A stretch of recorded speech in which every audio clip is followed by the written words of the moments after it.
Je 9 hodin ráno, jsme na Klínech a jdeme si to vyzkoušet.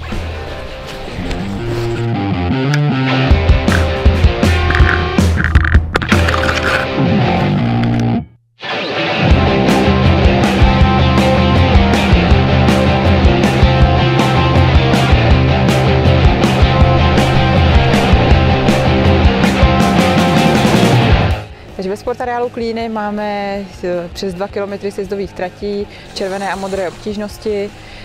Výhodou je tady 4sedačková lanovka, která široko daleko v regionu se nenachází.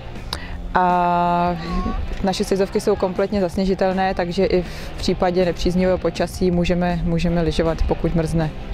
Na Klínech se v pohodě svezete i po setmění. Novinkou je večerní lyžování každý den. Dříve bylo pouze od středy do soboty. Kvůli velkému zájmu jsme rozšířili na každý den.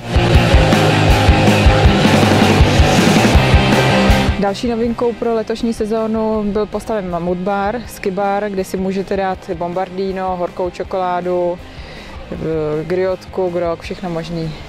A když vás omrzí sjezdovka, můžete vyrazit na upravené běžkařské tratě v okolí. Milovníci netradičních zážitků se mohou projet i ve sněhu na kole. Jmenuje se Fatboy, má široké pláště, je možné s ním jezdit i po sněhu, dobře drží.